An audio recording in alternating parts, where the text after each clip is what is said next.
The first line of the eighth stanza should be read as a continuation of the last line of the seventh stanza. How to feel at home was the point.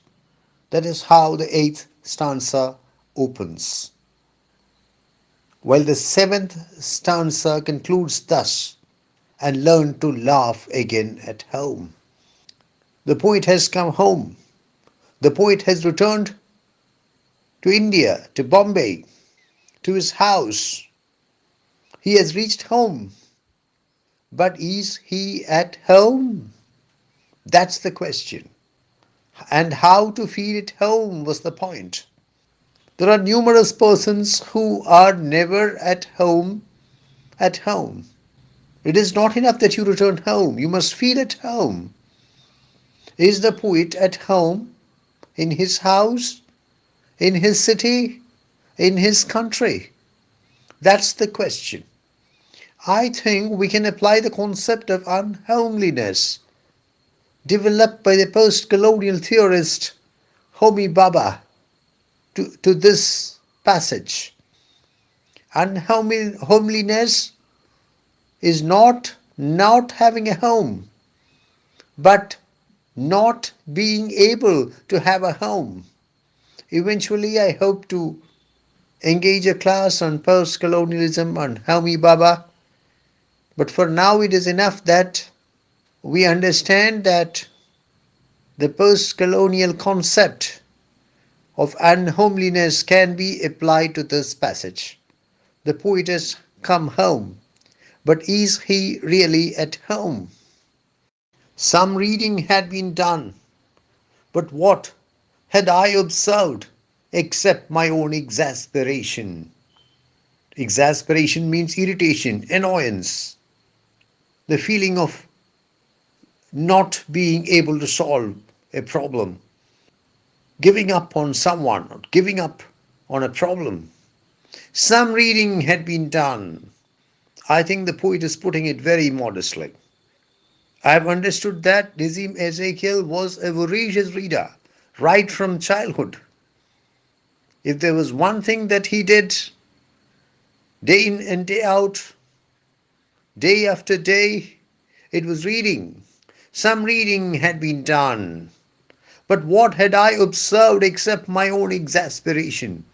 But in order to become a great poet, it is not enough that you read. You have to read, of course. You have to expose yourself to good literature, good poetry. But more than that, you have to observe life. You have to absorb life. The poet is acutely aware of this. Some reading had been done. The poet concedes that he had read to some extent. That's a very modest way of putting it. The fact was that he had been an omnivorous reader. Some reading had been done, but what had I observed except my own exasperation? But had he observed life, absorbed life sufficiently? That's the question he poses to himself. As I said, in order to become a good poet, a fine poet, a great poet, you have to read a lot and you have to observe life a lot. You have to absorb life a lot. But here, the poet has observed nothing except his own irritation, except his own annoyance, except his own exasperation. All Hindus are like that, my father used to say. What is the meaning of this passage? When do you say like that? When you want to say something negative about a person or a place or a thing, and you don't want to be very specific in the matter. You don't want to say anything specifically negative about the person, the place, or the thing. And at the same time, you want to say something negative. Suppose I say, my wife is like that. I think I've succeeded in conveying what I want to convey. And even if you record it and play it before my wife, I will be able to escape from the clutches of her wrath by giving it a convenient interpretation. So, what does the speaker's father say? All Hindus are like that. My father used to say, they are beyond redemption. They cannot be saved. All Hindus are like that. And the speaker's father has a number of solid reasons for stating that all Hindus are like that. When someone talks too loudly, these Hindus have no manners. Why can't they talk politely in low tones or knock at the door like the devil? Typical Hindu characteristic. Ill mannered boors. These Hindus are. When they knock at the door, they keep on knocking at the door until either the door collapses or somebody from inside the house comes there. I think this is applicable to the use of calling bells as well.